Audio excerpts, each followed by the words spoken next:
Question d'islam par Al-Benchir.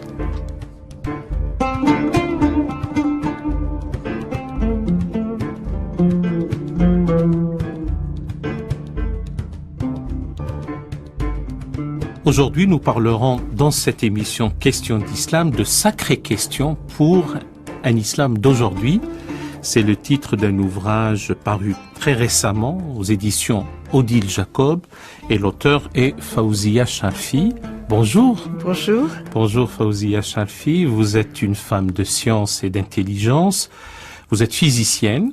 Vous enseignez à l'université de Tunis. Vous avez eu aussi des responsabilités gouvernementales. Vous étiez secrétaire d'État à l'enseignement supérieur dans le gouvernement de transition provisoire, mais vous avez très vite voulu reprendre votre liberté de temps et de parole.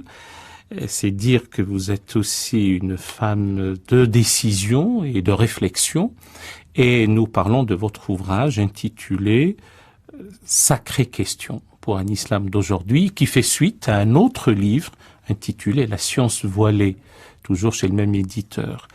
Vous qui êtes une femme de science, comment êtes-vous amenée à parler, et j'ai vu que vous étiez très versée en lisant votre ouvrage, dans les questions théologiques. C'est une question qu'on pose aussi à votre serviteur, donc c'est votre regard et votre réponse qui m'intéressent.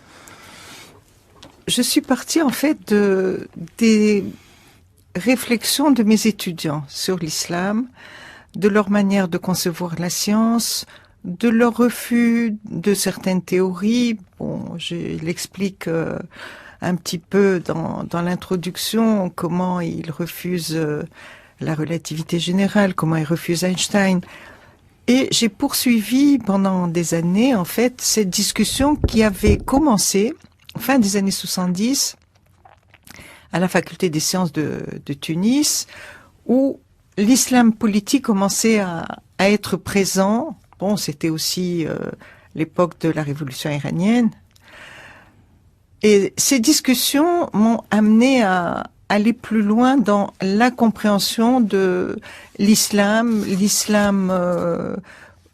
politique, mais aussi d'essayer de voir comment, en fait, ces étudiants, en quelle mesure ils étaient différents de ce que je pouvais être moi à leur âge. C'est-à-dire que pour nous, au moment de l'indépendance, nous étions aussi très très fiers d'être tunisiens. Bon, moi j'ai fait ma scolarité, la majorité de ma scolarité c'était encore le protectorat. Et donc on voulait s'affirmer aussi comme musulmans. Mais cet islam, c'était l'islam de mes parents, de mes grands-parents, et c'était un islam qui était ouvert, qui ne nous perturbait pas dans la mesure où il nous autorisait aussi à être très modernes et à être preneurs de science. D'emblée, vous commencez par dire que l'islam n'est pas épuisé par cette notion de charia que vous déconstruisez.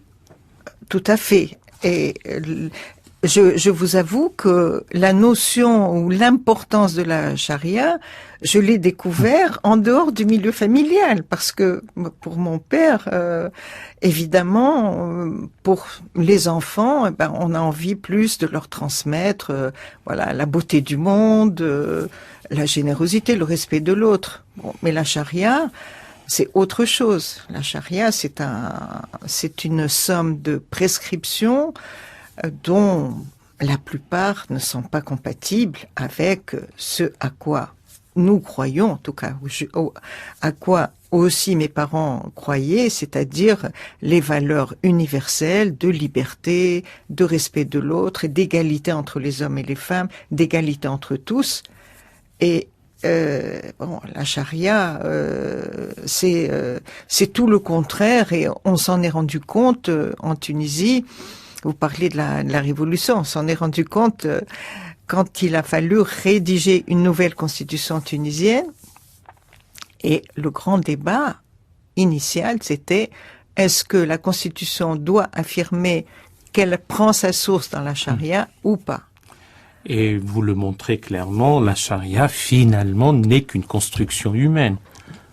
La charia n'est qu'une construction humaine qui s'est élaborée sur 2 siècles, on va dire à peu près, après la révélation. Et certaines dispositions d'ailleurs de la charia sont contradictoires avec un certain nombre de versets coraniques. Et même les versets coraniques dits prescriptifs ou normatifs ou législatifs sont en nombre très réduit dans le corpus. Tout à fait. Sur les 6200 à peu près 36. versets, 36, voilà, il y a suivant les interprétations, entre 200 et 500 versets prescriptifs. Et donc, beaucoup de questions comme, par exemple, l'apostasie, la condamnation à mort du renégat, ça n'est pas une prescription coranique. La lapidation des femmes adultères, la même chose, ça n'est pas une prescription coranique. Même certaines questions, que nous avons réglées, on va dire, en Tunisie, la question de la polygamie, si on lit les versets coraniques, bien pour qu'un homme puisse être polygame, il y a des conditions bien strictes qui pourraient amener au fait que c'est quasiment impossible d'être polygame. Enfin, le terme technique étant la tétragynie, puisque c'est l'homme qui aurait un droit ouvert d'avoir 4 épouses et pas dans l'autre sens. Et en plus, si on prend in globo les versets, il y a une sorte d'incitation, voire une injonction à la stricte monogamie, sauf que le discours est un peu sibyllin et ça se comprend pour l'époque. Absolument, absolument. Mais il se fait qu'aujourd'hui, alors dans la Tunisie moderne, la Tunisie qui a vraiment marqué en fait le monde arabe par son code du statut personnel adopté en 56, quelques mois après l'indépendance, la polygamie donc est abolie, mais vous voyez que dans notre système éducatif de ce pays moderne, eh bien, je cite qu'une de mes filles a eu un cours de philosophie,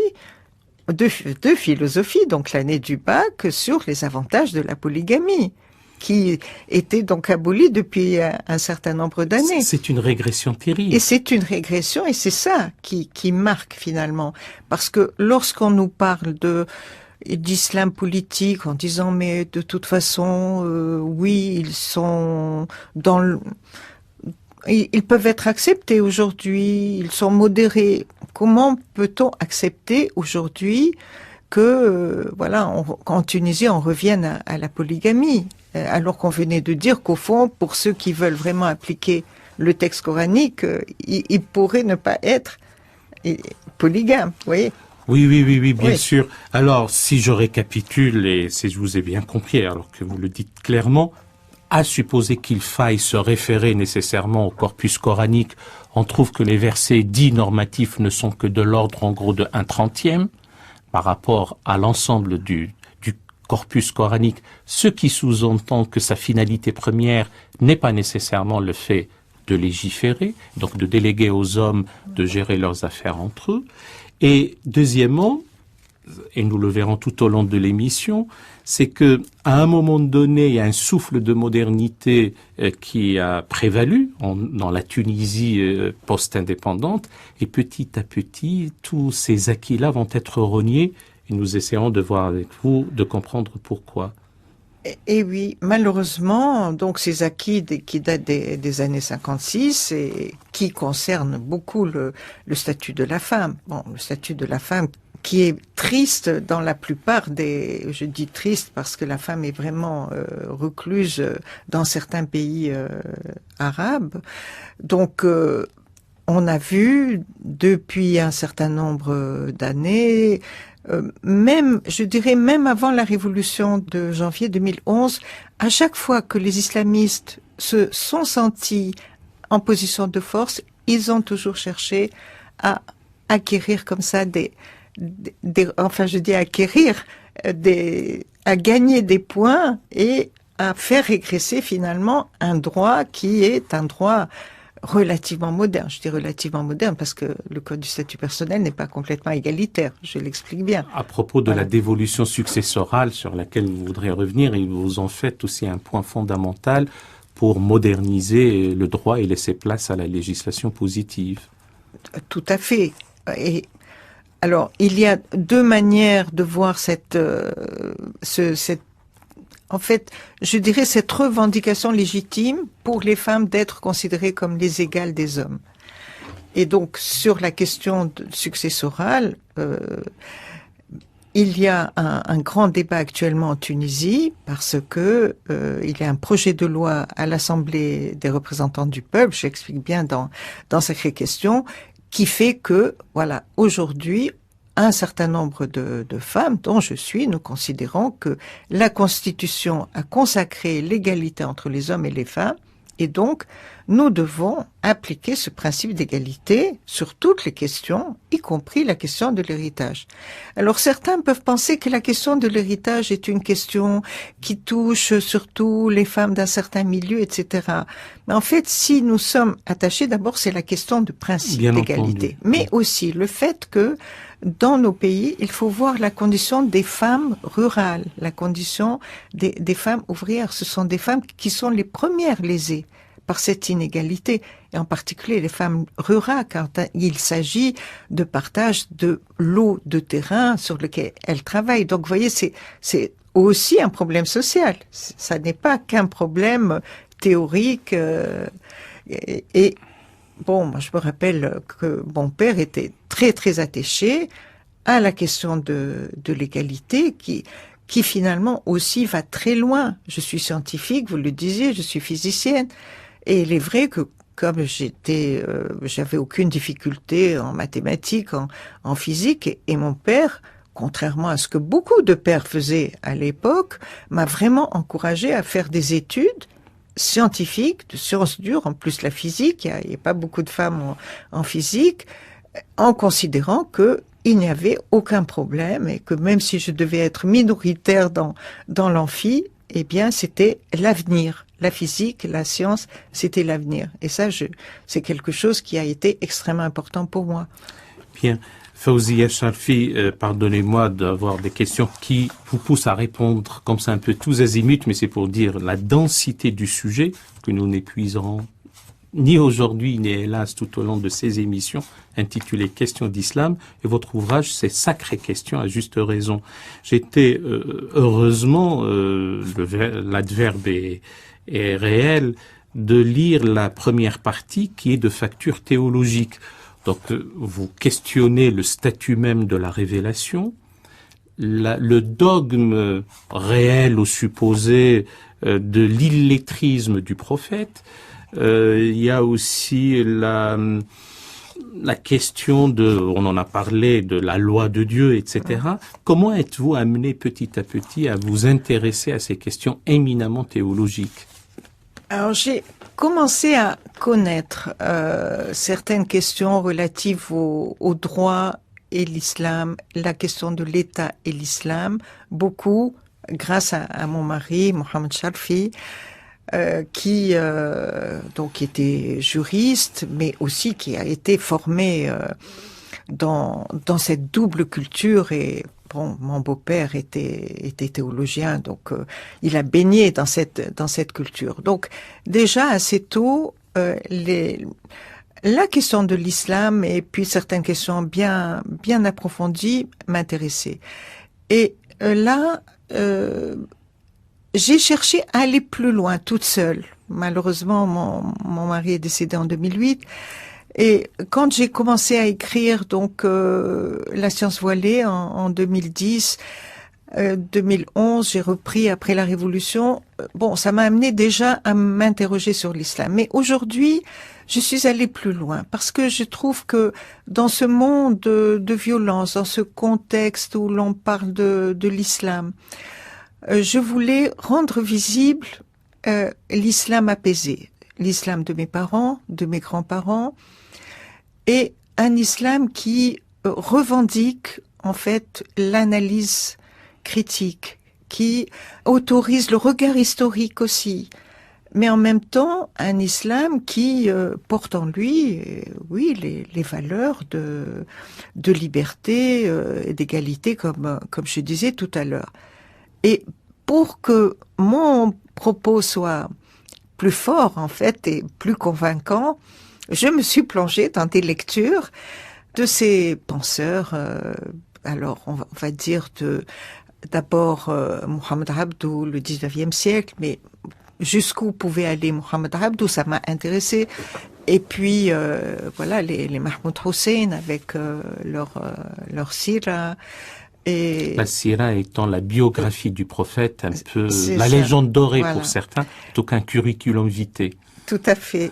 Et bon, Ali Mazrani sur la question du De droit l'état et de inachevé. l'état inachevé, Abdelmajid Sharfi, qui, alors, dont la lecture m'a énormément apporté pour écrire ce premier chapitre, donc qui fait bien la différence entre le message et l'histoire, et ça m'a permis en fait de montrer, voilà, comment il y a la révélation et puis après il y a eu l'institutionnalisation de la religion.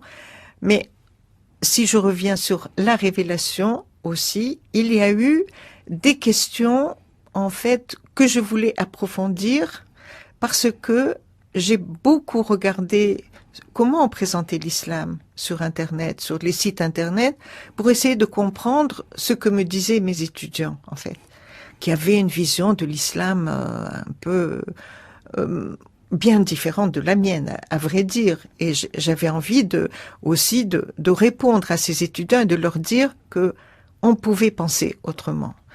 Et en fait, dans ces sites Internet, voilà, ce qui est présent, c'est les hadiths, c'est-à-dire les actes et dires du prophète. Ce qui est présent, c'est la charia. Ce qui est présent aussi, c'est, oui, le prophète était illettré, donc voilà, ça met en c'est exergue un le miracle. De la Alors, révélation. c'est pas seulement un miracle littéraire, mais c'est aussi un miracle scientifique.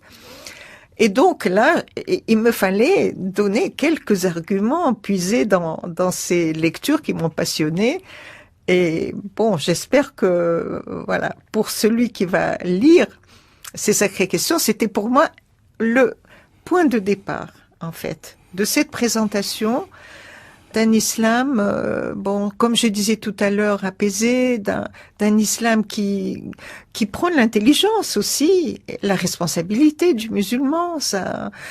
Et je crois que dans le monde d'aujourd'hui, voilà, c'était un message aussi très important que je voulais faire. C'était ma réponse à mes étudiants, mais ça c'est un petit milieu, mes étudiants, mais c'est aussi ce que j'ai envie de dire même en dehors de la Tunisie, dans ces pays européens, dans un pays comme la France, où il y a une majorité de musulmans qui se trouvent comme ça piégés entre des extrêmes, alors, je crois que des voix comme la mienne, encore une fois, j'en parle disant tout modestement, je crois que nous devons être entendus si nous voulons arriver à résoudre un certain nombre de problèmes. Et juste pour terminer, en fait, si je pars des étudiants, vous voyez que la question de l'éducation, elle est fondamentale. Elle est centrale, cruciale, au centre d'enjeux véritables. Fawzia Sharfi, vous avez dit modestement, permettez-moi de dire que vous êtes l'une des porte-paroles, ou en tout cas, vous êtes dans ce courant dit moderniste, et vous le représentez si bien. Vous avez évoqué Mohamed Sharfi et son ouvrage Islam et liberté fait autorité. Vous vous y référez souvent dans votre propre livre. Son homonyme, Abdelmajid Sharfi, et notamment avec cette notion de distinguer le message de l'histoire. Donc l'idée fondamentale de dédogmatiser l'histoire qu'on a sacralisée, et on a une sorte de religion qui serait anhistorique, alors que la révélation elle-même s'articule dans l'histoire et se transmet à travers des cultures. Oui. Et c'est ça la grande question.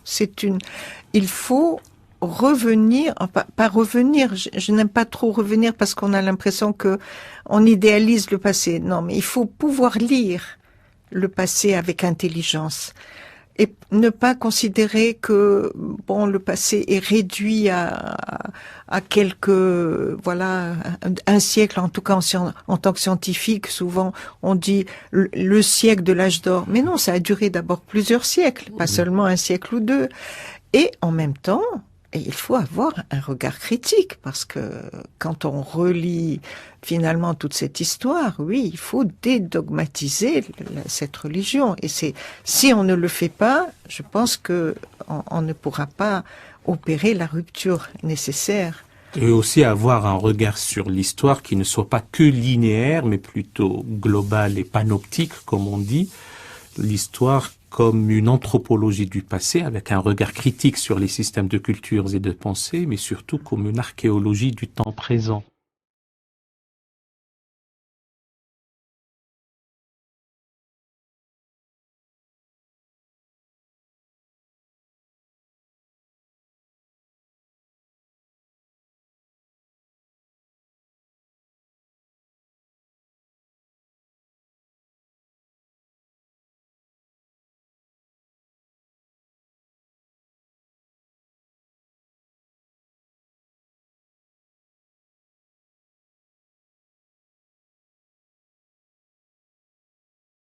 Nous sommes sur France Culture dans l'émission Questions d'Islam avec Fawzia Charfi, auteur de Sacrées questions pour un islam d'aujourd'hui, paru chez Odile Jacob. Et nous saisissons l'occasion heureuse de son passage à Paris pour avoir cet entretien avec vous, Fawzia Charfi, et vous qui enseignez à l'université de Tunis la physique.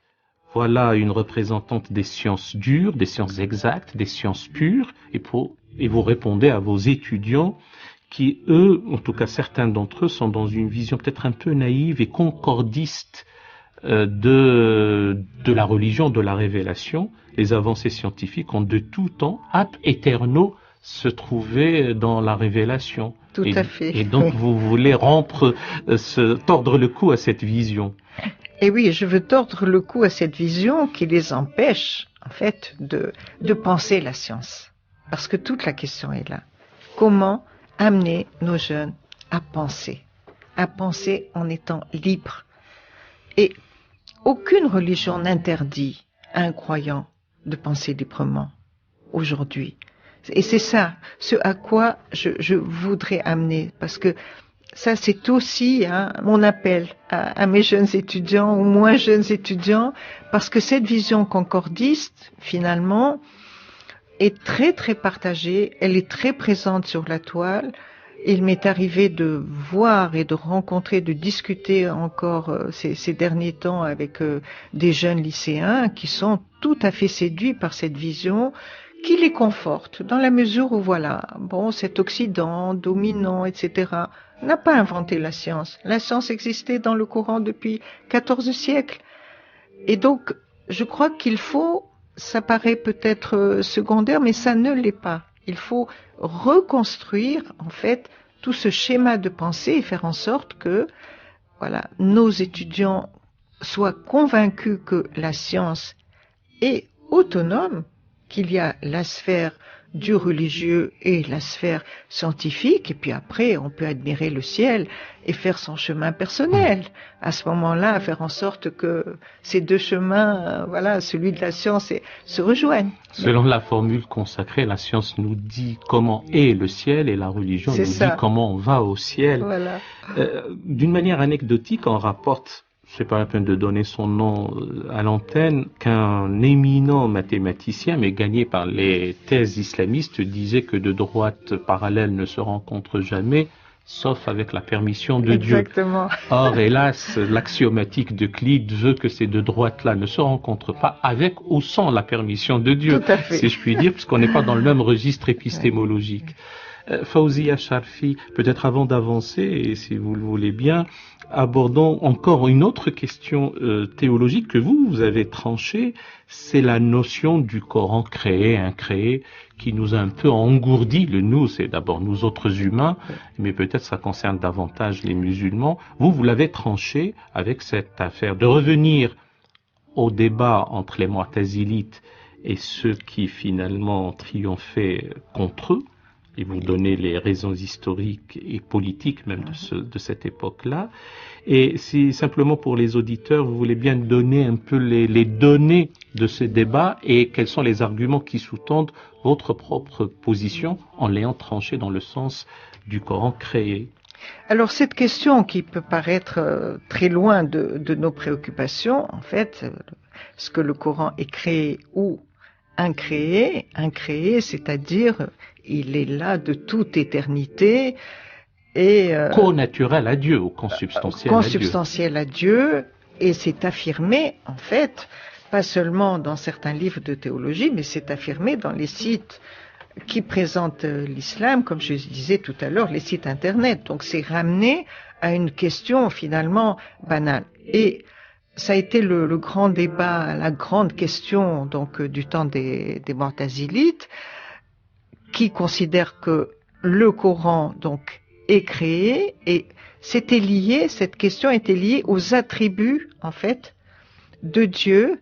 Alors la parole de Dieu, pour les Mu'tazilites, le fait de considérer que finalement le Coran est incréé, je ne sais pas si je vais pouvoir bien l'expliquer comme ça, c'était une manière de remettre en cause l'unicité de Dieu, puisque à côté il y avait Dieu et la parole de Dieu, elle aussi éternelle, et donc en fait c'est une contradiction par rapport au principe qui est fondamental dans l'islam, c'est-à-dire l'unicité de Dieu. D'une part, Et, oui, je vous en prie. Non, c'était simplement pour nos amis auditeurs de dire qui sont les Mu'tazilites. C'est une école rationaliste, voilà. Parce que ce n'est pas aussi évident pour eux, d'une part, et d'autre part, mais je vous laisserai le développer vous-même, les conséquences de cette notion de Coran incréé font en sorte que,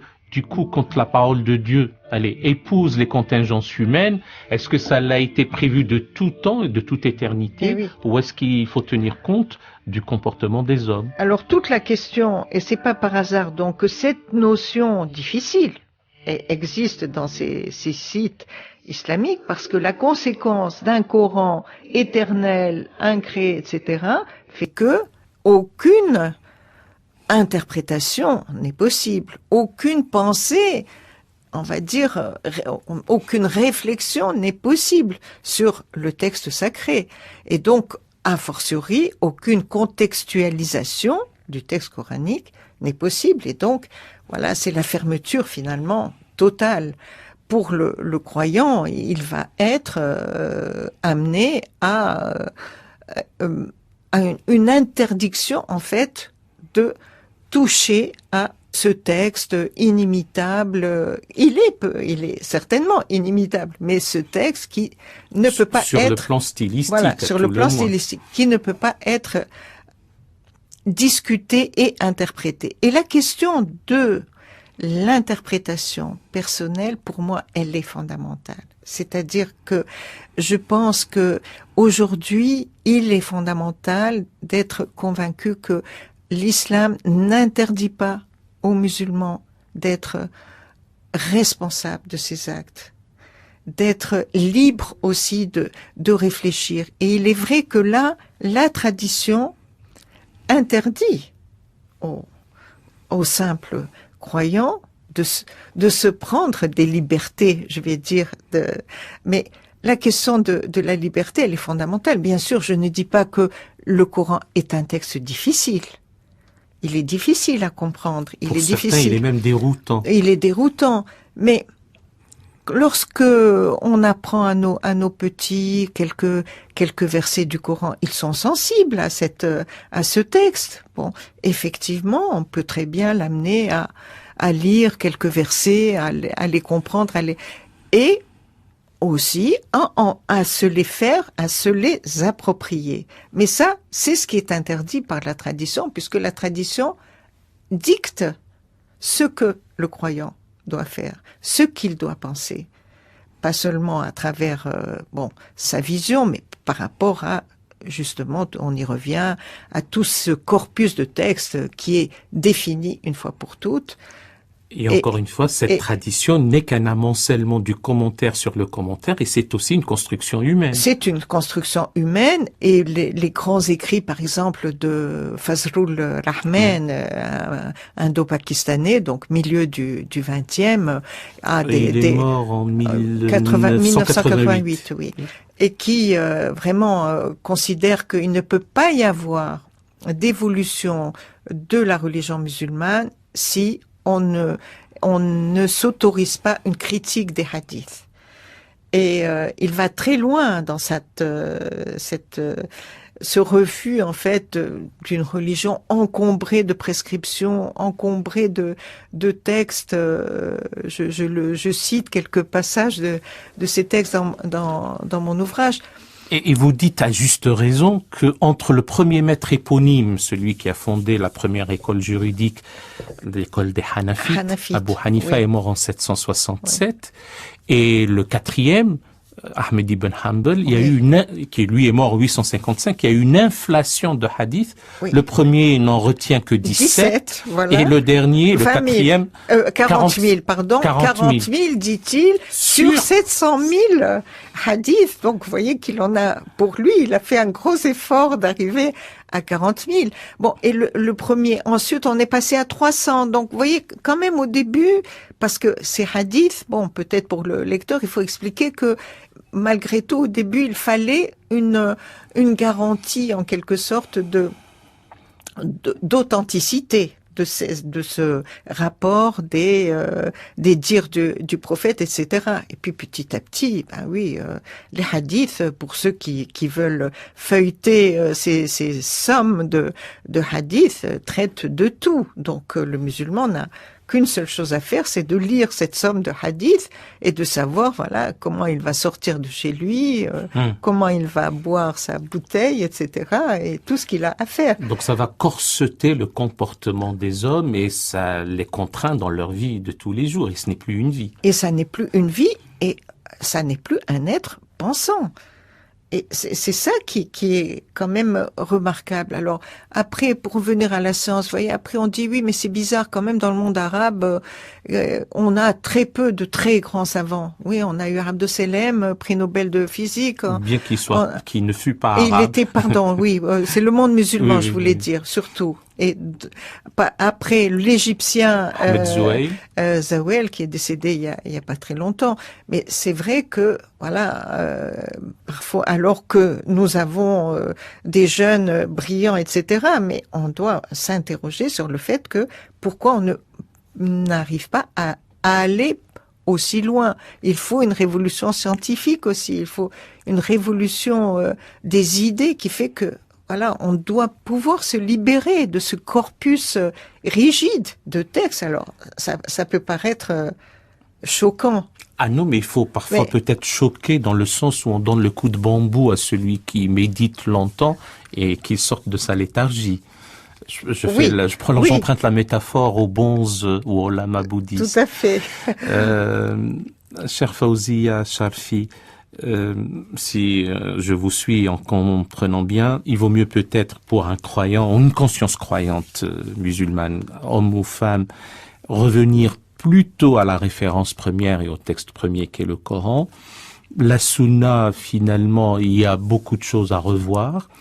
Et vous prenez l'exemple, et vous lui avez consacré quelques pages, des idées réformistes, donc de Mohamed Abdou, 1849-1905.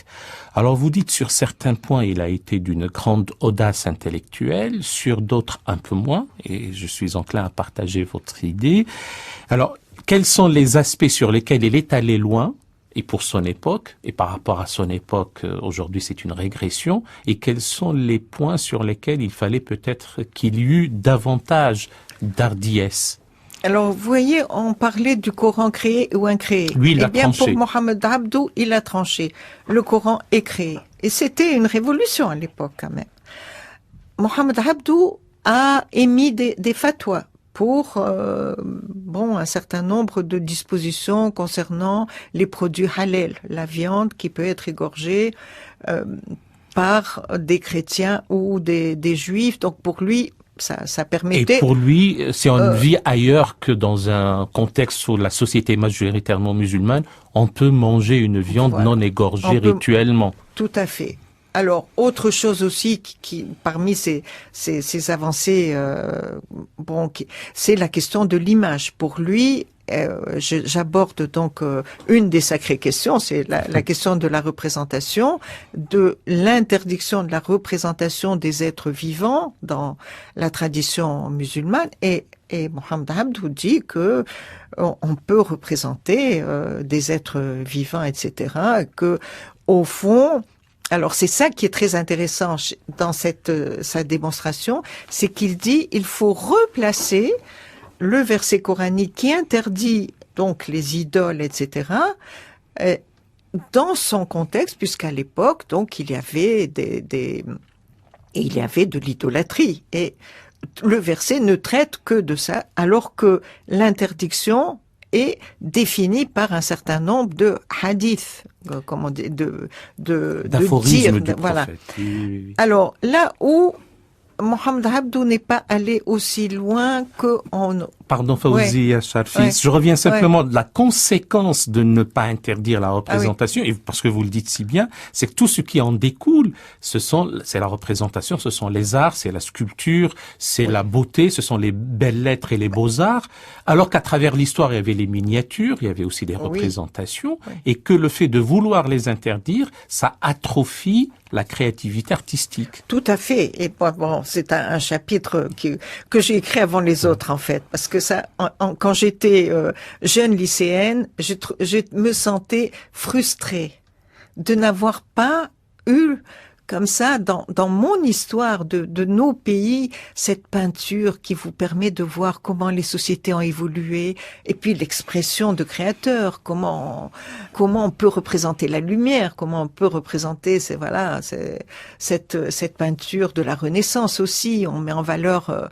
la perspective. Donc oui, c'est vraiment, pour nous, je trouve que c'est dommage parce que on a interdit un certain type d'expression artistique. Alors, certains, donc, ont considéré que de toute façon, il fallait mettre fin à cette représentation. Bon, mais il y a eu des traditions dans le monde persan extraordinaires de miniatures, et il y a même eu, j'en parle beaucoup dans mon ouvrage, des représentations du prophète. Aussi bien dans l'école persane que sous les Ottomans aussi. Voilà. Sous les Safavides d'un côté et sous les Ottomans de l'autre. Les ateliers de Tabriz et d'Ispahan en témoignent. Et tous ces livres d'histoire avec ces miniatures qui absolument magnifiques. Mais aujourd'hui, on peut dire oui, mais aujourd'hui la question est dépassée. Non, je rappelle qu'il y a eu une interdiction il y a assez récemment au Maroc d'une revue scientifique, Science et Avenir, qui avait, à propos d'un gros dossier sur la question de Dieu, qui avait reproduit deux miniatures qui représentaient le prophète. L'une existe au musée Topkapi et l'autre, je crois, dans un musée à Londres. Donc, vous voyez que la question reste posée. Mohammed Abdou, au 19e siècle, dit, mais non, il n'y a pas à maintenir cette interdiction, n'a pas de raison d'être. Alors, là où on se rend compte que ce réformisme donc du 19e siècle n'est pas allé aussi loin qu'il l'aurait pu aller, c'est le fait que quand les réformistes affirment que voilà, il faut le retour à la raison, oui, mais la raison dans les limites de la religion. Donc là, ça n'a pas permis en fait à la réflexion d'aller aussi loin que possible. Et c'est au XXe siècle que la rupture se fait avec... Oui, et ça s'est fait, et hélas pour le monde arabo-islamique qui va aller de régression en régression tragique, c'est que le maître de Königsberg, Emmanuel Kant, dit l'inverse. Il dit la religion dans les limites de la raison.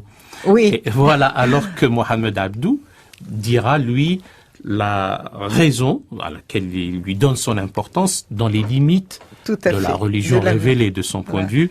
Fawzia Charfi, vous avez tout à fait raison de laisser place à ce que nous appelons maintenant le fait de sortir de la raison religieuse dévote et laisser place à la raison autonome critique. Nous sommes sur France Culture dans l'émission Questions d'Islam avec Fawzia Charfi, physicienne et femme de réflexion. J'ai dit, mais sans flagornerie aucune, que c'est une femme d'intelligence et de science. Et là, nous parlons de votre ouvrage Sacrées questions pour un islam d'aujourd'hui. Vous passez en revue, en réalité, Fawzia Charfi, les raisons de ce que je venais juste de dire, la régression tragique. Donc, après des considérations de type théologique, on va passer à des considérations de type un peu politique. Vous évoquez l'audace et la volonté, le volontarisme même de Bourguiba. Et donc, il y a là aussi un souffle de modernité qui va, ce vent de modernité va souffler sur la Tunisie, jeune et indépendante, jeune république. Et petit à petit, pour contrecarrer ce qu'il appelle le mouvement des gauchistes et qui ne veut plus qu'il y ait un État dans l'État, il fait monter en quelque sorte le discours islamiste. Et vous parlez de cette soirée du 27e jour du mois de Ramadan, 1975, ça vous a marqué, où l'on voit une jeune demoiselle, Chebli, voilée, ce qui est encore une fois une régression terrible. Voilée à la manière un peu iranienne, idéologique. Oui, tout à fait idéologique. Et donc Bourguiba, celui qui a émancipé les femmes par ce code du statut personnel, donc Hind Shelby fait une lecture où elle se définit dans un islam qui est beaucoup plus, on va dire, rigoriste que l'islam prôné par le régime de Bourguiba, avec les mois de Ramadan définis de manière scientifique, avec son appel aussi au jihad économique, c'est-à-dire considérer que voilà, il fallait développer le pays, donc peut-être que le djihad étant étymologiquement faire un effort. Faire un effort, donc c'était l'effort pour le développement économique, et c'était vraiment un choc parce que, vous voyez, c'était une femme qui émettait des réserves sur le modernisme de Bourguiba, et ça a été le moment où effectivement le mouvement islamiste avait gagné une bataille en public. Et c'est en sa présence qu'elle faisait sa causerie. En présence de Bourguiba, exactement. Donc voilà, l'histoire est importante parce que on voit comment avec l'indépendance, on arrive et l'exaltation, la joie de retrouver sa personnalité tunisienne. Bon, des réformes importantes sont faites, mais le même Bourguiba, donc, ne voulant pas être contesté par la gauche, laisse l'islam politique avancer. Cet islam politique a avancé, et ce qui est grave, c'est qu'il a investi, en fait, le domaine de l'éducation, l'école, le lycée, l'université. Et je reviens à ce que je disais au début, donc ce que mes étudiants pensaient. Et en fait, ce qu'il faut bien comprendre, et c'est ce que mon expérience et mon interrogation m'a amené à bien comprendre, que cet islam politique s'est introduit comme une idéologie. Ça n'a rien à voir avec une religion, avec des sentiments, on va dire, de transcendre, cette envie de dépasser le monde matériel, etc. Et il y a eu petit à petit investissement dans les domaines de l'histoire, de la philosophie, de l'éducation religieuse, de l'éducation civique, et à travers tous ces, on va dire, toutes ces disciplines, finalement, il y avait une constante, c'est le projet de société des islamistes, c'est-à-dire que la norme religieuse devait être présente partout, dans tous les domaines, y compris dans la connaissance.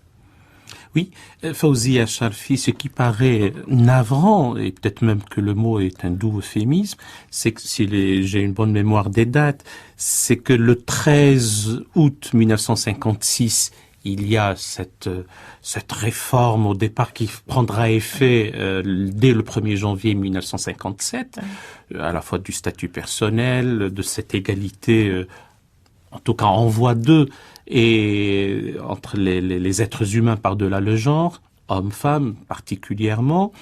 Et en 75, donc on est à 18 ans plus tard, il y a plutôt cet infléchissement, pas dans le sens que nous souhaitons. Et c'est pour des considérations politiciennes?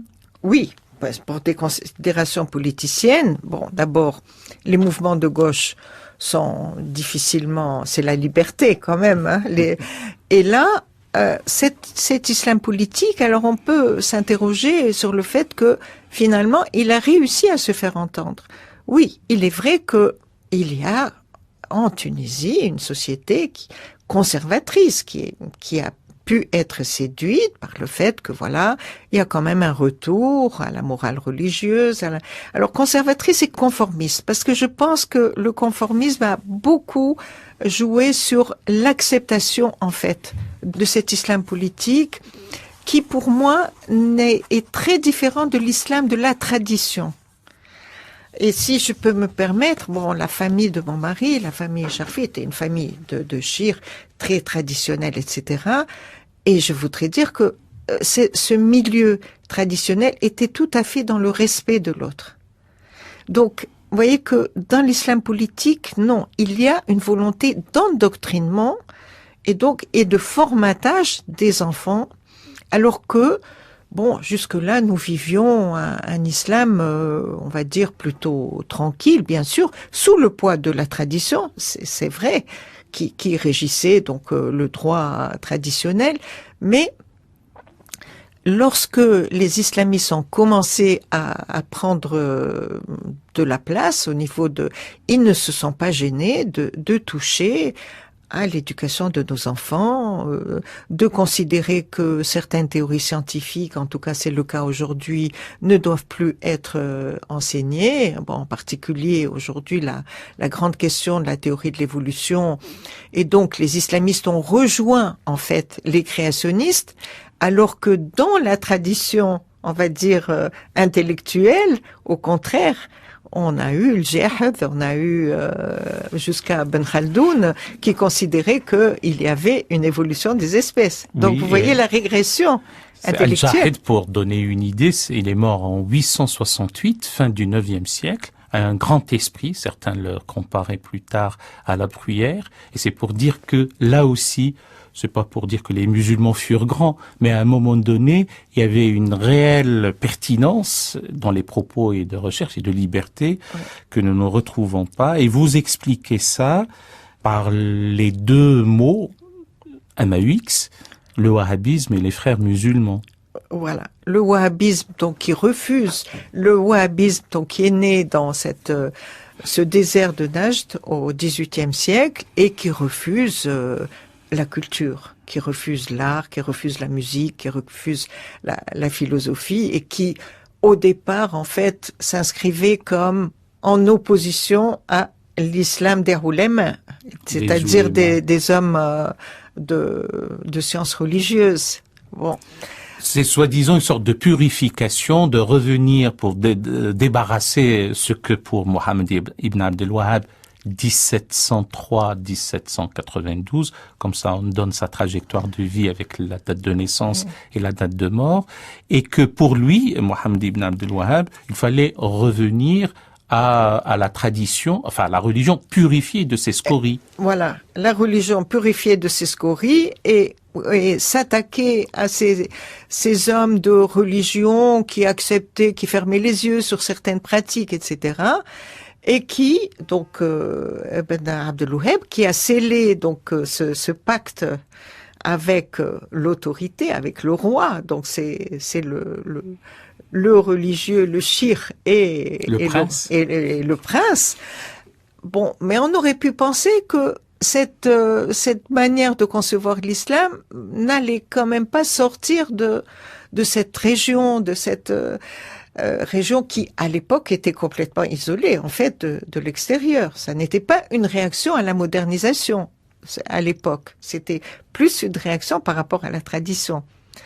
Et puis, bon, il est vrai que les moyens financiers dont ont pu bénéficier grâce au pétrole certains pays a fait que, voilà, cette manière ultra rigoriste de concevoir la religion s'est aujourd'hui propagée et grâce aussi aux avancées de la science, c'est-à-dire grâce aux technologies actuelles, malheureusement. Parce qu'un terrible paradoxe, c'est que ce qui est une technologie instrumentale est utilisé par les islamistes. En revanche, ce qui relève d'une science réfléchie pour elle, celle-là, elle est plutôt dédaignée.